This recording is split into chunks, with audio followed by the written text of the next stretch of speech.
van a encontrarse con esta,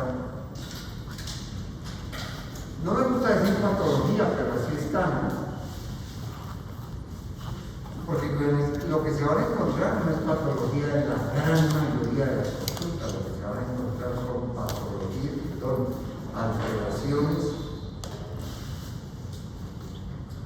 alteraciones benignas, cíclicas o no cíclicas, o lo que se denominó hasta 1990 alteración normal del desarrollo y la evolución. Ustedes le colocan a su Google ANDI, es una sigla que está igualmente en español o igualmente en inglés, pero en inglés esto lo traducen como aberración. Y la razón o justificación de esta clase es para dejarles la incógnita de seguir leyendo algo que pocos les interesa. ¿Y por qué pocos les interesa? Porque bien o mal, la gran mayoría de esto que es alteración, que no es enfermedad, produce síntomas. Y eso va a ser la razón por la cual le van a consultar este movimiento general. En alguna ocasión algunos exponentes decían que gracias a las alteraciones que son normales en el desarrollo y la evolución, llegaba la enferma sin saber que tenía cáncer y se le encontraba, no porque los síntomas fueran los causantes o los avisantes o los que expresaban la neoplasia maligna. Entonces teníamos que de pronto hasta darle gracias que el desarrollo de la mama y la involución de la mama producían síntomas que ocasionaban consulta y de paso les encontraban tempranamente la neoplasia maligna, que es el propósito del pesquisaje. Entonces, la definición de alteración normal del desarrollo y la evolución, pues básicamente y resumido es lo que no es cáncer.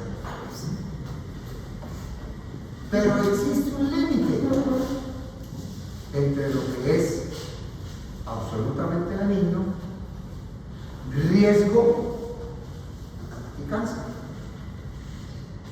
Entonces, ese limbo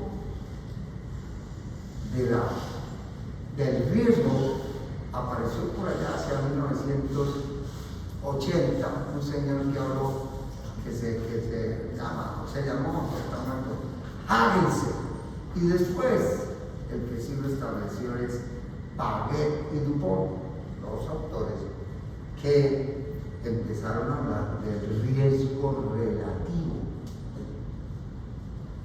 Y en ese entonces, que estaba yo con ustedes, mucho de lo del riesgo relativo de ahora no se le hacía nada.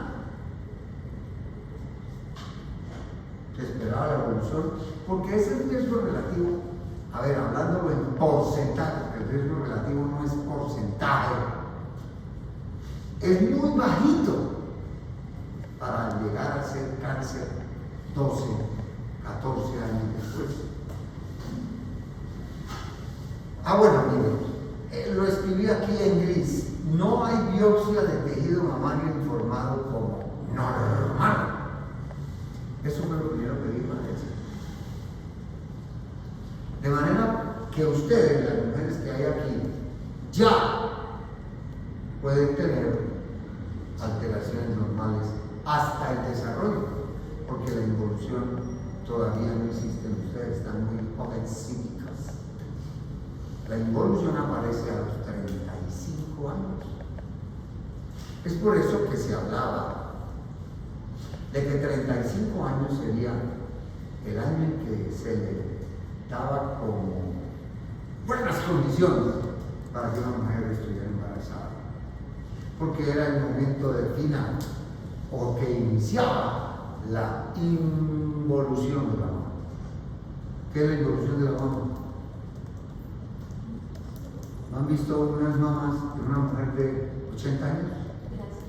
Flácidas. ¿Qué más? Blanditas. ¿Ya? Entonces la involución es el reemplazo del tejido mamario por grasa. Y es una grasa que no es turgente, como la grasa turgente de una persona joven. Yo tuve mucha grasa, me quedó flacidez.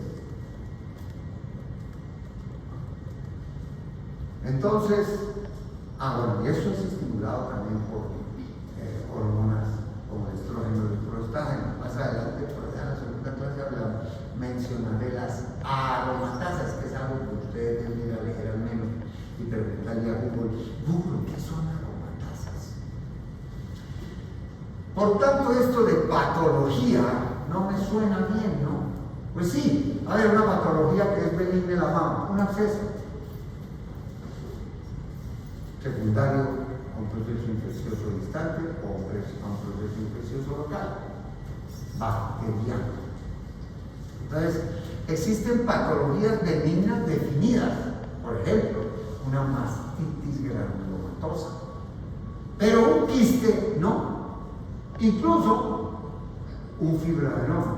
Claro, hay quistes que nacen malignos. Se dice que en la mama lo que nace es lo que está enfermo, que era, eso cuando estaba con ustedes, que era muy difícil que se volviera cáncer. Sin embargo, Havese y Payet y Bon dijeron que no, que sí había una cantidad mínima, un porcentaje mínimo que tenía riesgo relativo. Pero eso aparece cuando en el mundo empezó a conocer riesgos reales del cáncer de mama, como es los oncogenes. Por ahí yo les contaba una historia de Angelina Jolie, ¿no? Que le dio porque le encontraron BRCA1, BRCA1, BRCA2 mutados, él mismo el arqueólogo. Años después, en 1990, muchas mujeres en el mundo hicieron eso, pero eso es una pendejada. A ver, piénselo de esta manera. El cáncer, ¿dónde está el defecto? ¿En qué? ¿En dónde? Mira, duro. En el sistema inmune. Es la incapacidad del control apoptósico. Entonces tocaba que quitarme las mamas, los testículos, la vejiga, el páncreas, porque me va a dar cáncer. Y luego se encontró que el BRCA1 y el BRCA2 no era un oncogen solo específico de la mama, estaban en otros órganos probables donde aparecieran tumores de células epiteliales. Entonces, botar el sofá para mejorar la infidelidad, ¿para qué? Entonces, ya nada más. Entonces apareció la frase que es de ustedes. El cáncer de mama se diagnostica temprano, no se puede prevenir. Entonces, esta diapositiva, termino yo diciendo, lo más importante es que, ojo con los conceptos tradicionales, porque incluso ustedes la tienen. Ustedes ya lo tienen, las mujeres. Una de las mamas, miro el sol y me pasa. Una de las mamas, me echo agua calientica y hago fuga matricaria y me pasa. Y no, eso no tiene ninguna relación. Es cada una la biodisponibilidad que tengan. Y esto que el día que ustedes tengan frente a un consultorio, a una paciente que venga por nostalgia, tiene ecografía normal, no tiene antecedentes de cáncer, no mete venenos, pepas anticonceptivas, bueno, quítale todos los factores, usted casa. Y allá viene es que le doy una fórmula y veo una cantidad de formulaciones cuando trabajaba en la Liga contra el Cáncer que llegaban todas las pacientes con fórmulas, pastillas, nada. Era eso, la alteración benigna de una estimulación estrógena. Mire esto, Esta señora hace mucho tiempo, 57 años, llegó bien asustada porque leía esto y decía, estoy fregada, estoy enfermo. Léalo, porque te da susto. Cuando ella me decía, es que yo mire, quísticamente, hiperplasia intraductal.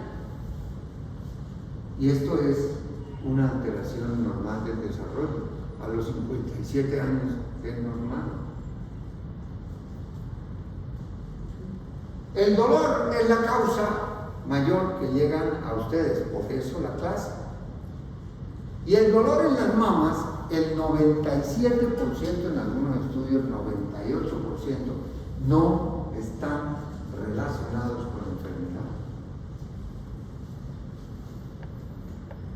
De las 13 mujeres que hay aquí, 14, 15, ¿a cuántos les han dolido las mamas? Probablemente a todas. ¿Ya? Y eso es lo que produce una angustia desconocida, pero ignorada por el médico. La diferencia entre desconocer y ignorar está ¿en qué está? En el conocimiento obligado. Ignorar es el desconocimiento obligado y desconocer es el conocimiento no obligado. Entonces en los médicos deben tener el conocimiento obligado. Y este número 4 que le pongo aquí es un estudio viejo por allá en Argentina, pero lo menciona, en donde el cáncer lo relacionan con un episodio de dolor, pero el 99% de las mujeres con cáncer, el cáncer no ha tenido ninguna culpa del dolor en la mama. Entonces, frase de otro señor donde dice, ojalá a todas las mujeres les doliera las mamas, así no se morían tan rápido de cáncer de mama, porque irían a consultar y se les encontraría el enfermo. Eso es esto. Y lo que ya les decía, cuando una paciente viene 10, 15, 20, 30 veces, termina con tratamiento, hasta toca mandarla al psiquiatra, a la psiquiatra. Bueno, eso nunca lo vayan a hacer porque se van a ganar la demanda o la queja. ¿Ya? Yo tenía una prima hermana, Bautista Figueroa, que cada vez que llegaba la menstruación se internaba. Cada vez que terminaron un ginecólogo diciéndole en San Gil, Álvaro Gómez Niño, que ya no existe, que tocaba hacerle exalteración ovárica por chiflar. Entonces, es algo que no se le puede dar una cuantificación o medida para buscar la enfermedad. La mastalgia puede ser causada por una cantidad de aquí para abajo. Muchas causas, inclusive que no son patología mamaria, por ejemplo esta, está interrogada. Costocondritis, ¿por qué? Porque la mama es póngales un órgano, que también tiene función exocrina endocrina, que no tiene relación de información neurológica periférica. La piel sí, de la mama, pero el parenquima mamario toca meter un dedo, los dedos así por dentro de la mama y hacerle así, y ahí sí duele. Sí, y ahí sí duele. Pero si no hubiera piel, no hubiera el espesor del tejido celular subcutáneo sobre un tejido, sobre un ligamento, que es el de cuco, y de ahí para afuera se le metiera una aguja, no dolía. Duele la dilatación de un conducto palatofórico, el pezón, la piel, eso duele mucho porque eso sí tiene inervación periférica en el espino talámico por fibras A. De manera pues que las causas desde las comidas le echan la culpa al tinto, al perro caliente, a una cantidad de cosas. Pero los que hablaron en último llegaron y dijeron, eso es un desbalance, para no hablar de desequilibrio, entre la relación concéntrica de concentración entre el estrógeno, la progesterona y la prolactina. Tampoco es demostrado que en el 100% sea la causa. El edema que produce los cambios de estimulación cíclica produce el dolor, que es el dolor que todas las mujeres, casi en el 80% antes de la menstruación, tienen la sensación de turgencia. Porque la mamá se prepara cada mes para ser lactada. Cada mes la mujer tiene que estar esperando embarazarse. Y las mujeres nacen con los ovocitos contados. Ojo que no hablo yo de los ovarios, ¿no? Contados. Y tampoco menos de los óvulos. Alguien me interpretó mal. Dijo que le había dicho que los óvulos decían contados. No. ¿Cuántos óvulos tiene una mujer? ¿Son igual al número de los ovocitos? No. ¿Por qué? ¿Cuál es la diferencia? Los ovocitos son los que llegaron contados, pero los óvulos son los que cada mes se estimulan. Por tanto, el número de menstruaciones en la existencia se relaciona con el número de óvulos. ¿Pero son óvulos? No, solo son los que fueron hijos. Aquí son un poquito, en cambio los hombres miserablemente hasta los 100 y muchos de años pueden tener hijos. Irresponsables. Entonces la mastalia cíclica tiene estas características y lo más importante es que uno pudiera decir no tiene tratamiento, pero la respuesta que le dan a uno es a usted no es la que le está oyendo. Existe una cantidad de padecientes, fíjese que no dije pacientes ni enfermos, de la mastalia, que el tratamiento es decirles no tienen nada. Pero para decirles no tienen nada, tiene que usted tener conocimiento y ayudarse de pronto de algunas imágenes. La no cíclica pues está dada por los años. Llega una paciente y lo primero pregunta, ¿le da la mano? Sí. ¿Tiene ciclos menstruales? No. ¿Cuántos años tiene? Mayor de 40, 43, 45 años. Pues esa es una cíclica. Pero la gran mayoría de las mujeres que llegan con una mastalia no cíclica, con esa edad, lo primero que ustedes es justificarle pedirle la mamografía. Ahora, las características de puñal, patrón, unilateral, que le duele, le quema, no le quema, pues eso es muy ambiguo. Y en estos pacientes de esta edad hay que invertirles dinero para buscarles una neoplasia maligna primaria. Esto, una neoplasia maligna temprana. Cuando ya se descarta todo, termina la gran mayoría de las mujeres viejitas, así como yo, y decir que idiopática, que no se supo de dónde salió. Entonces, eso soy yo, en los libros no dice eso. Las mamás lloran porque sí, y lloran porque no. Lloran porque sí tienen estímulo, y lloran porque no tienen estímulo.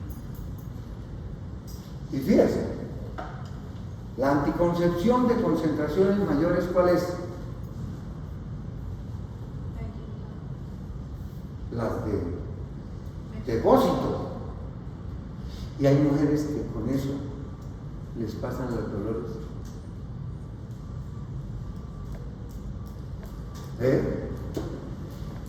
Y se dice que puede ser la no cíclica en una mujer, pues el descenso de las concentraciones de estímulo del estrógeno.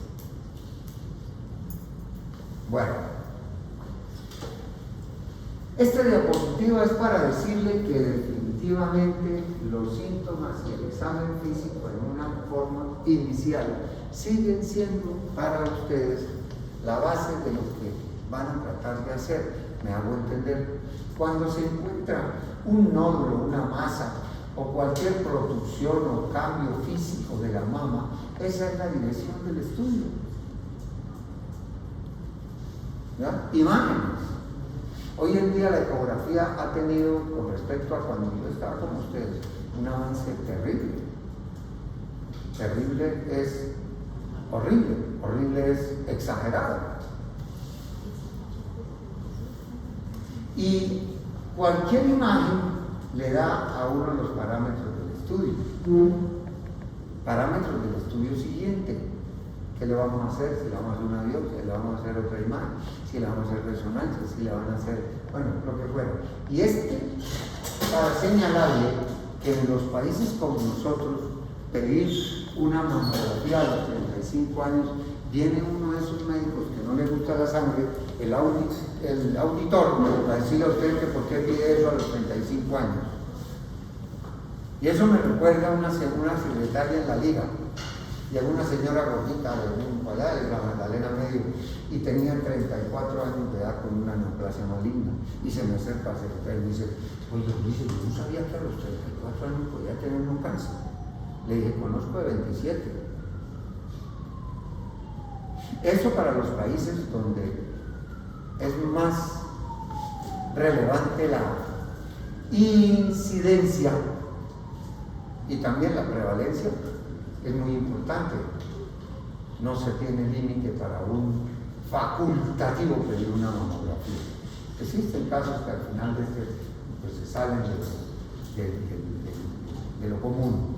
Y los paraclínicos son a veces muy perdidos. Digo a veces porque hay algunos que llega una paciente de la edad de ustedes que consultó porque se espichaba y le salía una gotica. Entonces la consideraban telorrea y de una vez le pedían niveles de prolactina. Eso. Y vienen con una gotica que llaman hemograma, creatinina, no tiene sentido. Y eso es lo que hay. Son muy escasos los paraclínicos, o sea, séricos que se necesitan para una evaluación de una mama.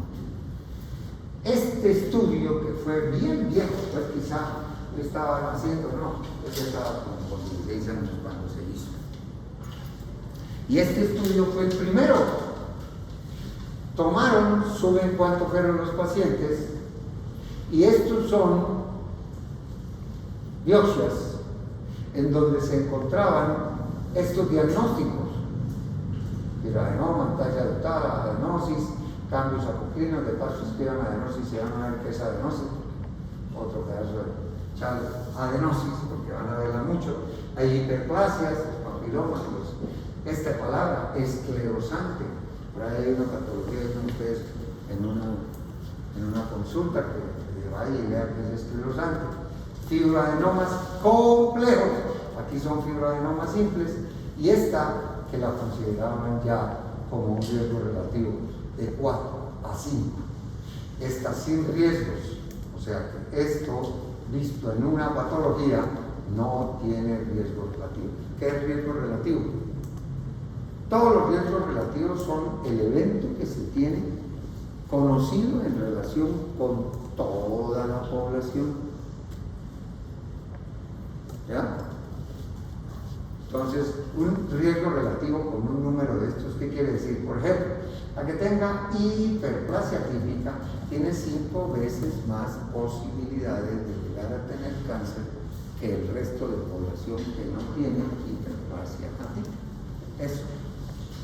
Convertido entonces en porcentaje, pues entonces hay que tomar la fracción del universo que se quiera que se tenga, o sea, un número de población con respecto a una parte de esa población, y entonces ahí sí se puede hacer porcentajes. Bueno, entonces verá que esta palabra está aquí y esta no está aquí. ¿Qué quiere decir eso? Eso es en ojos y conocimiento de un patólogo, unas características que se le ven a las células epiteliales de esa biopsia. Y cuando escriben proliferación, ya hay riesgo. Ahora, para alguien que le dé por ir a leer, proliferación estromal y proliferación epitelial son dos términos diferentes. Aquí estamos hablando de proliferación epitelial. La mama tiene tejido estromal, tiene tejido epitelial. Estromal, digamos, son las estructuras, las paredes. ¿Ya? Las paredes, el techo, bueno. Entonces estos dos señores dieron la pauta y aún hay científicos que le siguen este estudio. Porque cuando se hizo este estudio la proyección era a 14, 15, 12 años, ya pasaron. De 1990 al 2002, ya pasamos de aquí. Y entonces la hiperplasia, o sea, la proliferación, también empezaron a entrecruzar en los estudios con el riesgo. Los factores de riesgo definidos empezaron a ser claramente las atipias con hiperplasia y el antecedente del cáncer de mama. Aquí ya le dieron porcentualmente número, ¿verdad? Porque este es un índice de confianza, quiere decir que el 95% de todos los estudios que se lleguen a hacer con estas características son válidos. Entonces es algo. Y se llegó ya a darle un porcentaje a esto. Hiperplasias con antecedentes de cáncer llegan a tener a 15 años un 20% de posibilidades. De 100 mujeres que tengan hiperplasias atípicas con un antecedente de cáncer de mama, 20 en 15 años ya tienen cáncer. Eso es lo que quiere decir. Y esta es la diapositiva que debían llevarla ustedes para la casa, puesta así, para ir a estudiar. ¿Por qué? Porque ya son como protocolos. Aquí ya le dicen a usted lo que a ustedes les gusta, y a mí también. ¿Qué hay que hacer? A no pensar.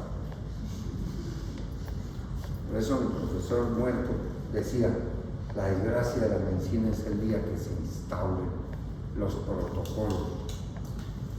Usted ya no necesita pensar. El viejito decía eso. Yo sigo diciendo lo mismo, pero yo ya tengo que morir. Pero ¿por qué los protocolos existen?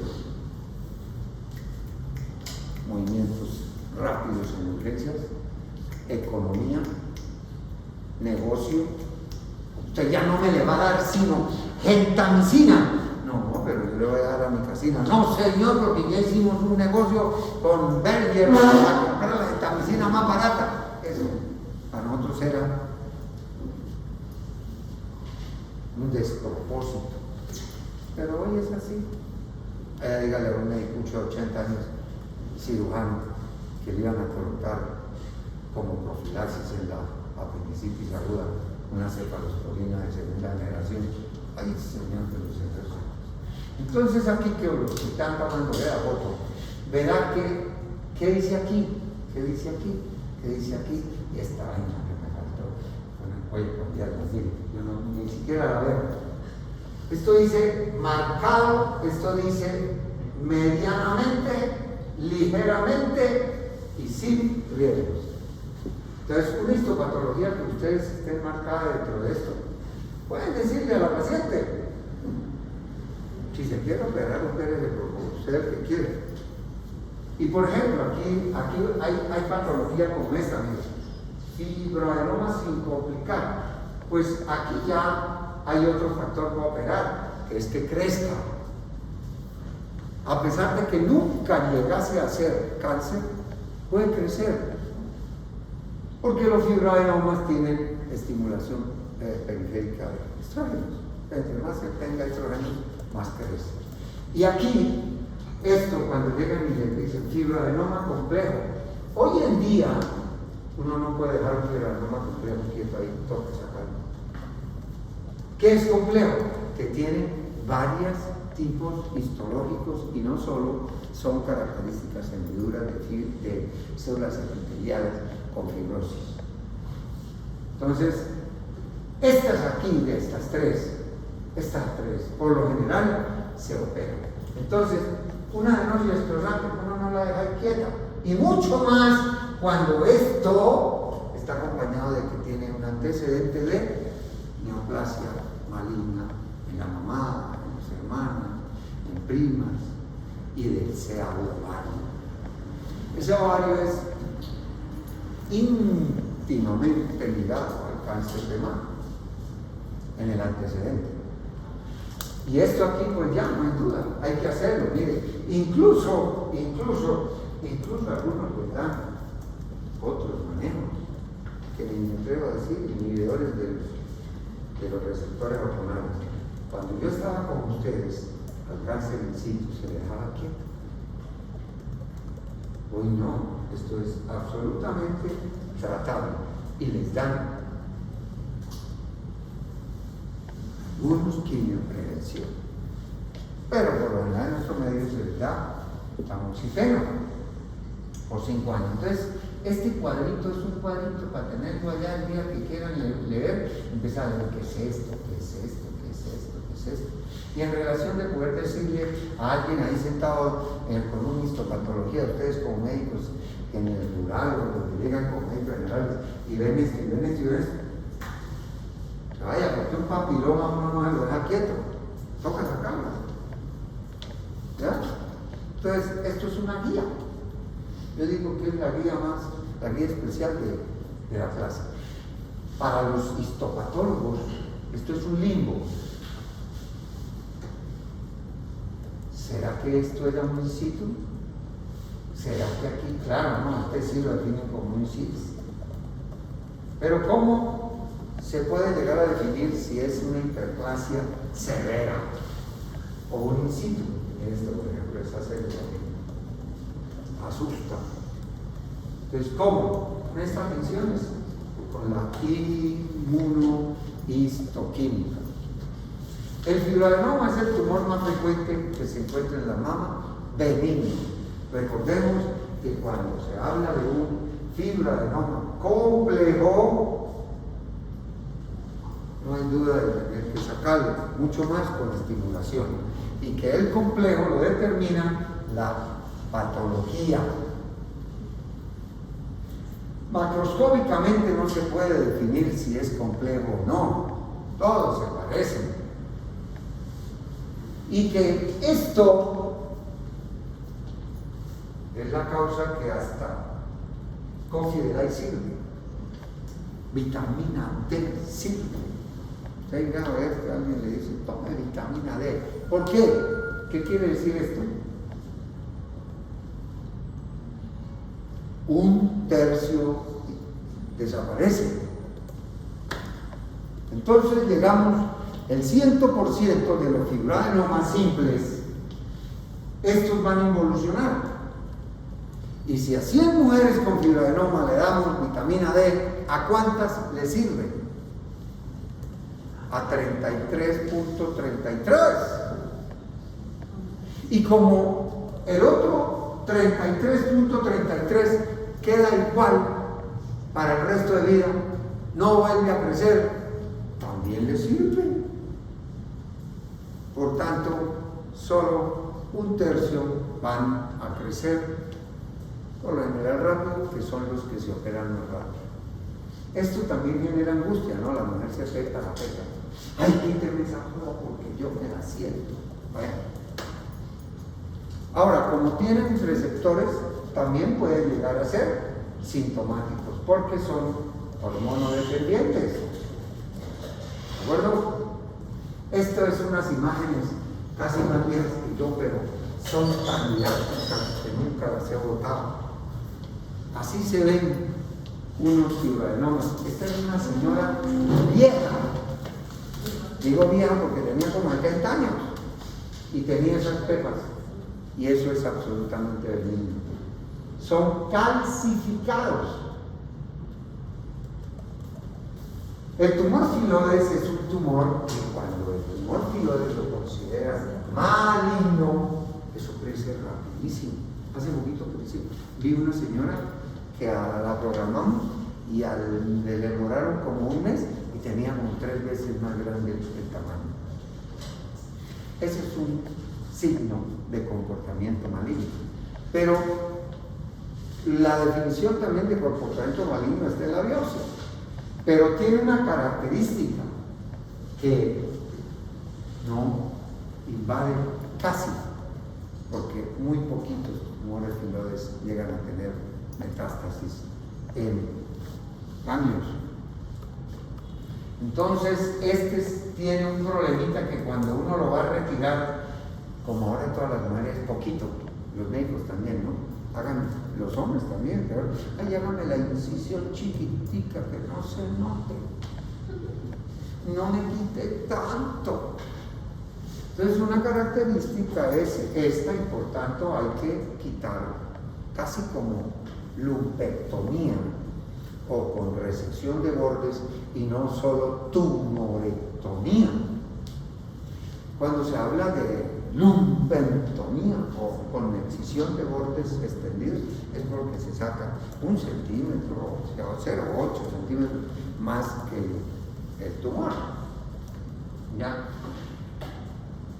Incluso se llega a resecar los tumores, y cuando le informan que tienen 1 milímetro al borde o borde comprometido, toca que ir a hacer otra extensión, y la extensión del borde, la gran mayoría no tienen nada. Entonces, hasta el oncólogo clínico le da radioterapia cuando está histológicamente con agresividad.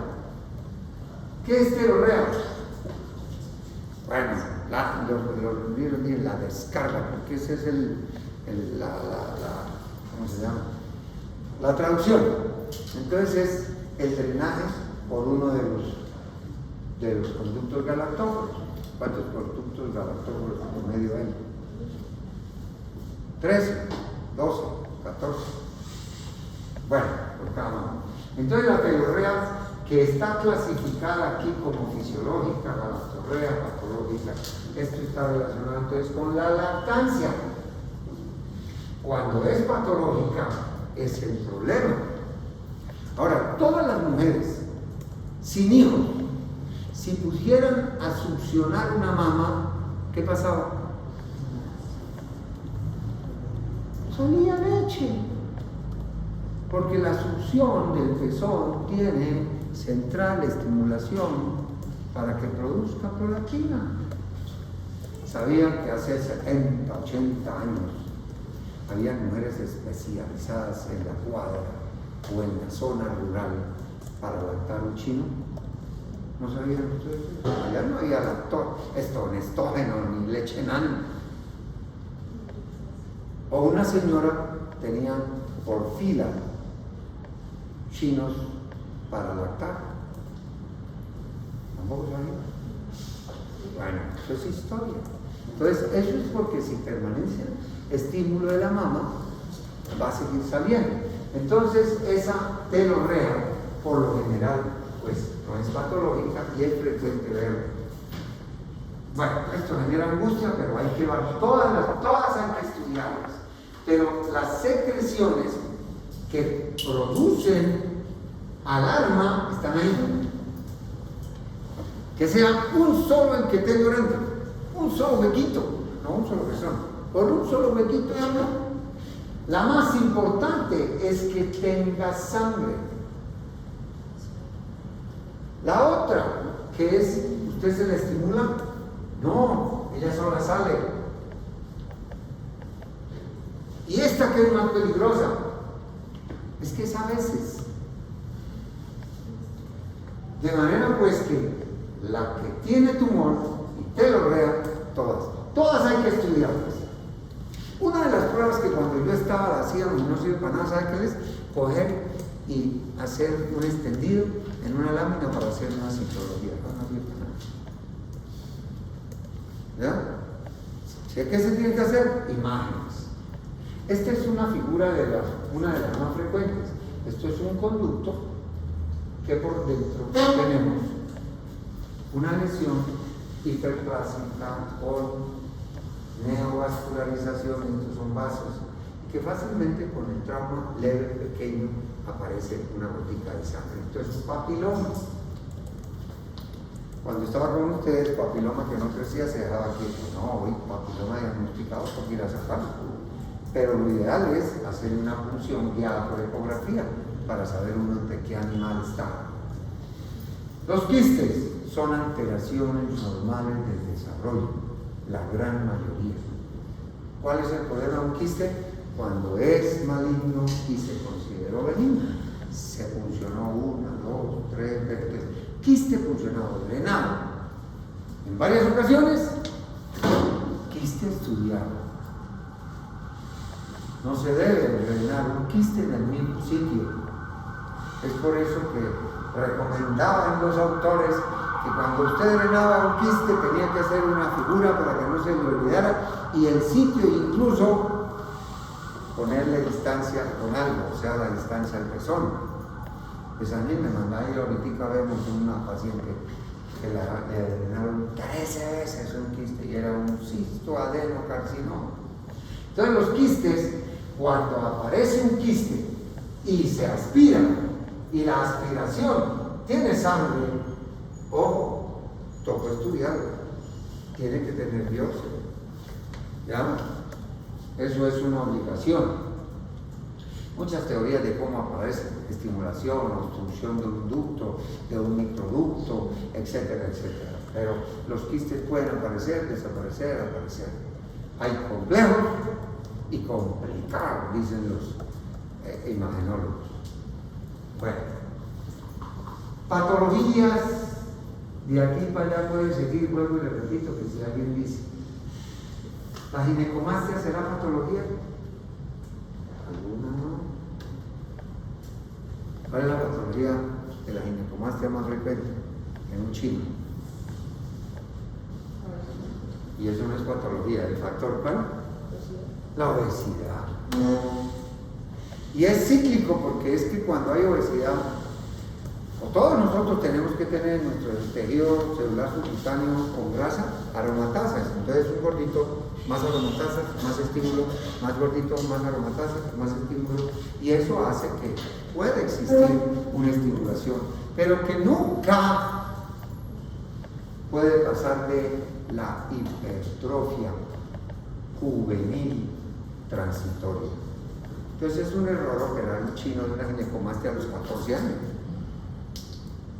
Déjenlo que los caracteres sexuados se definan, le pasó esa joda.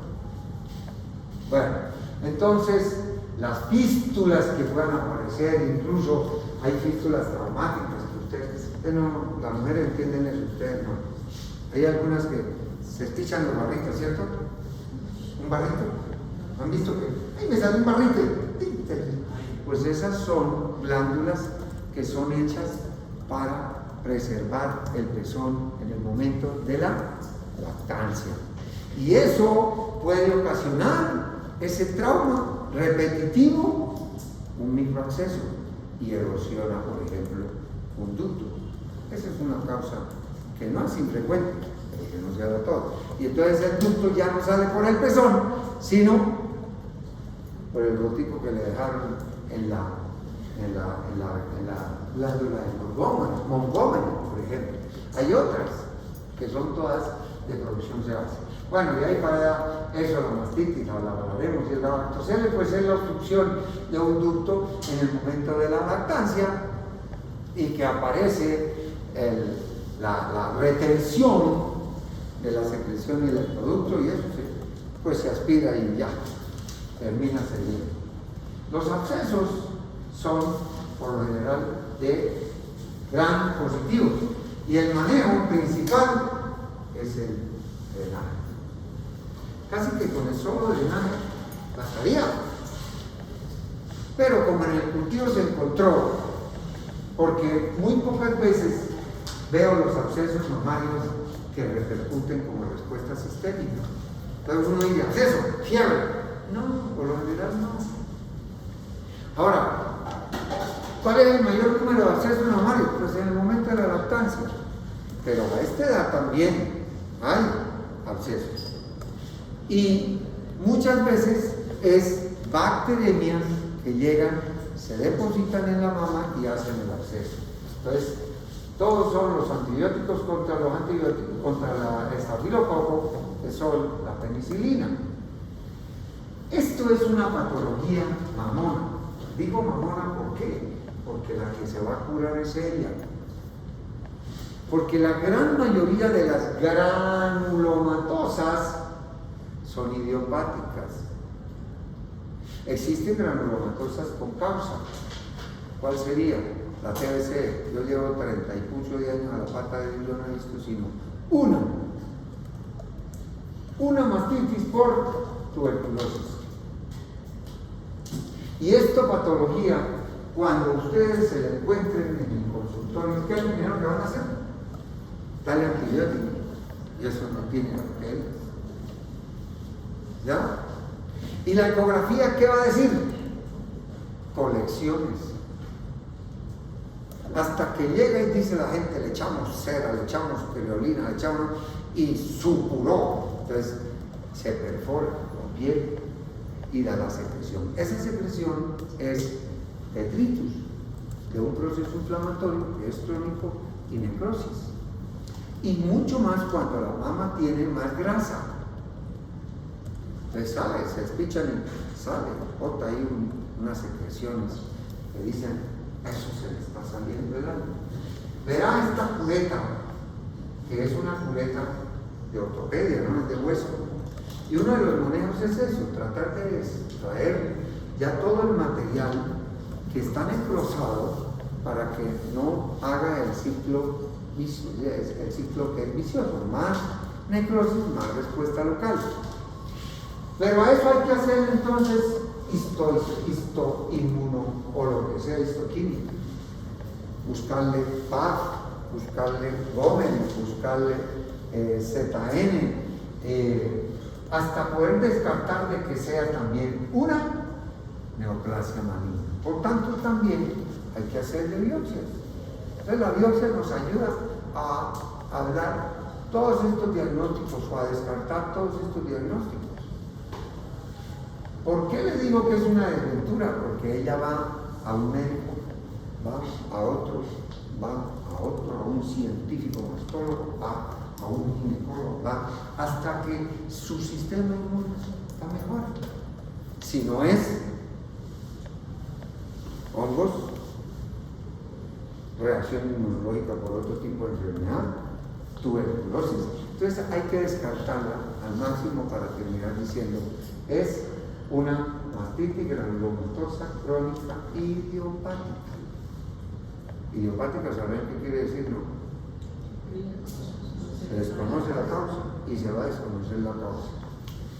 La necrosis grasa es muy frecuente. Lo que pasa es que se desapercibido pasa. Pues es la destrucción o la lesión de un adipocito con una respuesta inflamatoria local. A veces ni duele, pero es muy frecuente. Aquí era la fístula que les estaba hablando, el ejemplo. Este es un pezón, aquí alrededor hay una cantidad de células secretoras, dentro de eso las glándulas de Morgagni. Esto es una erosión de un barrito, hace su abscesito y erosiona hasta un conducto galactófago. Ya habíamos hablado de eso. ¿Es patología esto? Ustedes han oído hablar sobre glándula mamaria supernumeraria. Hubo si aquí de grasa. Eso es un error decirle glándula mamaria supernumeraria. Porque esta sí es. Y me costó trabajo tomarle una foto a eso porque las mujeres que tienen eso les da pena. Y entonces esta gordita me contaba que cuando estuvo embarazada salía más leche por aquí que por aquí. Esa sí es una verdadera glándula mamaria supernumeraria. Tiene pezón, tiene areola y tiene estructura mamaria funcional. Pero este gordito aquí, sobre la cola de Spencer, que se la van a quitar para ver si Cartagena no se ve tan feo. y para desventura esa muestra de cirugía, que no es terapéutica, se complica verdaderamente. No es terapéutica porque eso no es enfermedad. Todo lo que se opera que no sea enfermedad es terapéutica la cirugía. Y esto sí es verdaderamente politemia. ¿Y por qué aparece así? Porque esa es la línea embriológica de la leche. Así se movió esa glándula sebácea modificada, sudorípara.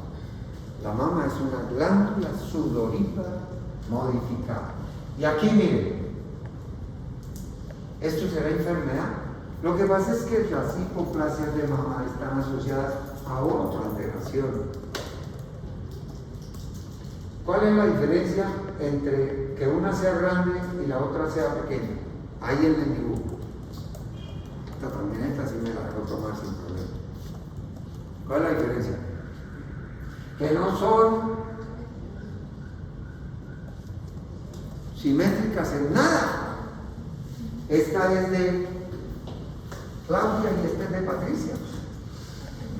¿Me hice entender? A pesar de que las dos son normales.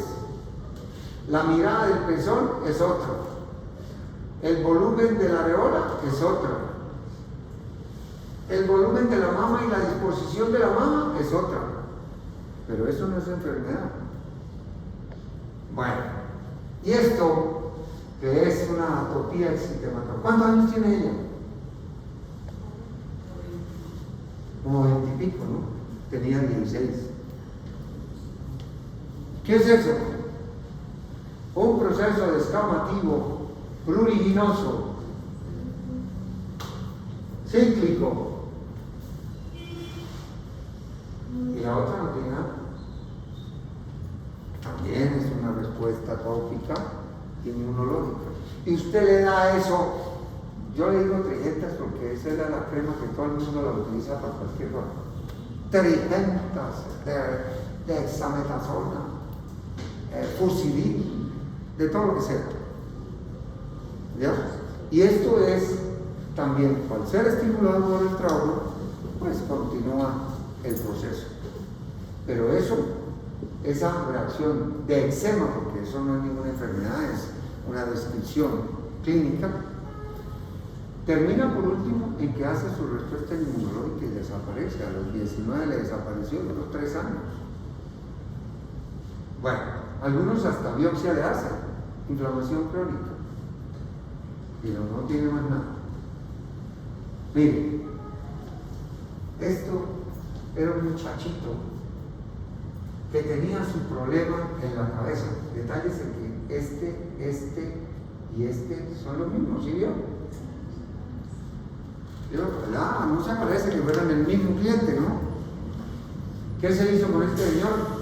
Lo operé porque esto es de cirugía plástica, pero yo lo operé, era el hijo de un urólogo conocido, ya él es viejo. Y entonces yo le dije al tipo, tiene que bajar de peso. Y cuando bajó de peso, se le bajaron. Pero él que era lo que quería, que le diera una forma anatómica al pezón y la areola diferente. Entonces esta era una hiperplasia juvenil transitoria con obesidad y con unos pezones que se le soplaban. Entonces ahí está operado. Esta tiene como 2, 3 años de diferencia. Entonces a eso no es ginecomastia. Ginecomastia, esta.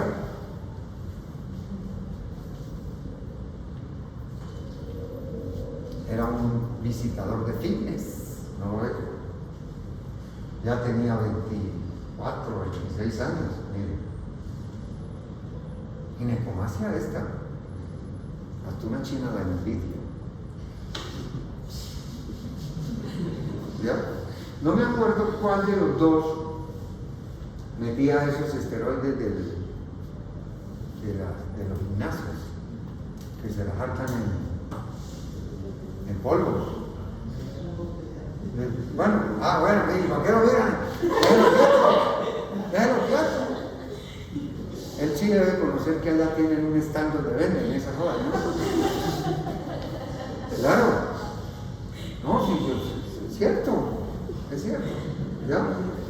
Y uno de ellos, no me acuerdo cuál de los dos, porque ambos lo operé, metía eso. ¿Ya? Como que era ¿qué tiene más? No sé cuál era uno de los dos. Y él iba muchas veces, era porque le decían, oiga, tiene eso, haga gimnasio, haga, no sé qué, ¿no? Esa es una verdadera, para siempre iba a tener eso. ¿Ya? Bueno, el examen clínico de mama se dice que después de los 35 años anual, los gringos dicen que desde los 25 años, pero es que el examen clínico hoy en día ya hay estudios que no tienen mucha significancia para encontrar cáncer de mama temprano. Es que es muy extraño. A ver, miren, el cáncer de mama temprano es un T1, por ejemplo, mide menos de un centímetro. ¿Qué se lo va a palpar? Por ahí en mis mamas, que yo tengo también ginecomastia realidad con son, que se les puede a uno palpar, pero en una mama talla 32, 38, porque 28 de pronto sí. Entonces, no se palpa nada. Lo que pasa es que esto se vuelve como una rutina para el paciente sin que vaya a producir angustia el hecho de que tenga antecedente familiar. Entonces hoy en día los estudios dicen que con los antecedentes familiares se deben acelerar o hacer los estudios de imágenes un poco más tempranos. ¿Ya? Las prótesis han hecho también que se cambien los protocolos. Una prótesis, a la mujer que le ponga la prótesis, se le aumenta más probabilidad de dificultad para hacer un diagnóstico de cáncer temprano. Eso es lo primero que se le debe decir. ¿Ya? Y en 15 años va a estar buscando quién la joda para que le quiten las prótesis, y ahí sí está pensando en cómo hacerle otra vez reconstrucción autóloga. Eso es lo primero que se le debe decir a una mujer que vaya a querer ponerse prótesis, pero eso nunca lo hizo. Bueno, entonces la historia familiar, como ustedes ven, hace que se aumente la frecuencia del examen y se aumente la probabilidad de hacer imágenes más rápido. No como nosotros aquí, que esperaba que tengan 50 años para hacerle una mamografía, para hacer la mamografía en la tumba, decíamos. Y el autoexamen, la interrogación es, ¿sirve? ¿No sirve? Ahí ustedes ven. Y los criterios para pedir una mamografía, pues ya le dije, hay una absolutamente muy definida, que es el regalo de los 50 años a una mujer. Toda mujer con 50 años debe regalarse una mamografía. Y más temprano, cuando hay antecedentes de cáncer. Y mucho más temprano, el evento temprano para hacer la mamografía cuando se conoce un antecedente. ¿Ya? Esto de sin antecedentes y sin clínica, pues es teoría que toca colocarla aquí cada 2 años. Pero a su mamá no, si tengan 80, hágasela cada año. Porque nunca se para el riesgo. El riesgo no hace esto cuando uno se vuelve viejo. Esto es un cáncer de mama que lo ve el portero, el que vende moringa y sabe que es cáncer de mama. Compárenlo con uno benigno. Densidad, esto es más blanco, esto tiene un halo que ustedes, si lo ven desde allá y esperan los ojitos, es oscuro. Aquí tienen esta, si ustedes ven, esto no es igual uniforme, aquí no hay uniformidad en la densidad, es pípula donde usted ve pérdida de los contornos. Entonces es muy fácil ver una cosa. Esto ya es un viral. Cuidado, San Juan está 5, pero bueno, unos dicen 5 es como patología. Y no se sabe quién es más malo, si el que pide una mamografía de estas o el que las hace. ¿No sabe quién es más malo? Mire, esto fue hace mucho tiempo, pero aún puede suceder. Me llega la mamá con la chueca. ¿Cuántos años tendría? 20 años. me llega pero zaraba con el mundo allá en la liga. Lean lo que dice aquí. ¿Cómo? No decía efecto normal. ¿Qué? No decía efecto normal. Imagínense usted qué haría aquí. Una mamá que, yo les digo, una mamá que uno la palpa y es como palpar un caucho. ¡Duras! Eso no tiene grasas por ahí. No hay grasa aquí. No sabe quién le va a hacer una mamografía a una china de 21 años sin esas condiciones. Pero peor está, mire, enfermedad fibroquística del seno. ¿Sabe por qué la llevaron? Porque tenía una enfermedad. Yo no he conocido sino 2 enfermedades fibroquísticas reales. No he visto más. Tocó quitarse las ambas. Eran 2 piedras. Hasta dormida le dolían. Los cambios fibroquísticos son normales en ustedes cada vez que llega una menstruación y tienen que pasar y tienen que esperar la otra. Eso tiene que tener una respuesta. ¿Y la respuesta inflamatoria cuál es? La fibrosis. Y con el tiempo, después de los 35, cuando hace el reemplazo, lo único que queda es el remanente de un proceso fibroso. Entonces ustedes cuando vean una mamografía de una señora de 80 años van a recordar y van a ver un chamizo. No van a ver más nada. Mire esto es otro reflejo. Esto también me llegó allá. Es que doctor, vengo con esta china que tiene 21 años y Janet, mire lo que tiene. Mire, doctor. Y yo entré al Google y decía displasia, metaplasia, anaplasia y cáncer. No me paré lo que yo. No sabe quién es más malo, vuelve y lo repite. Si el que la pidió o el que la hace, ¿qué es displasia? Un diagnóstico. ¿Quién hace el diagnóstico de displasia? Los ojos del histopatólogo. Es la disposición de unas células en donde se modifican por una agresión o estímulo. La displasia que ustedes más conocen y que más la ven es en una citología. ¿No se cuenta? Entonces, miren.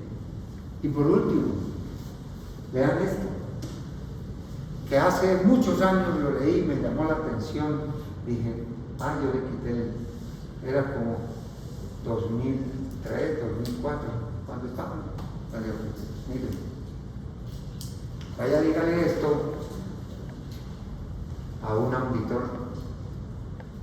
Los auditores, usted sabe que velan es para que no gasten, ¿no? Pero ellos dicen que no, que su función es la utilización y los recursos de la salud mejor aplicados y que no sean desperdiciados. Pero a su madre sí no. A la mamá de él sí, cada año le hace una mamografía. Si no tienen idea, 10 rats se los comen en un buen chasis, en un buen aparato de radiografía, 3 radiografías de todas.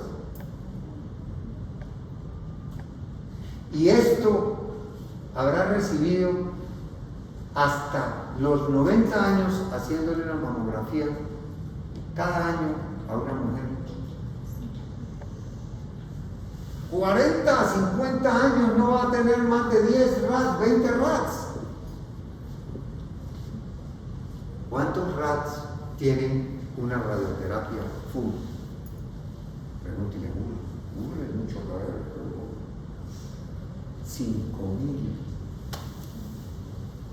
5.000 RATs y las hacen en 5, 6, 7 sesiones de radioterapia. ¿Ya? Entonces esa diapositiva, por favor, también llévesela al auditor que le diga cuando ustedes trabajen en alguna Sanitas o alguna cosa de esas donde tengan Capital. ¿Usted sabe qué es Capital? Capital es la contratación que hace una empresa para atender los pacientes con un rubro que le pagan. Entonces, por ejemplo, usted llega y me dice, atiéndame mis pacientes, ¿cuántos son? 500. Y le doy 30.000 pesos mensuales. Eso, por cabeza. ¿Ya? Entonces usted tiene que atenderlos y no gastar. Doctores, descansen o se paran porque el doctor ha bostezado. Nos tomamos un tinto. Entonces, nadie entra un tinto.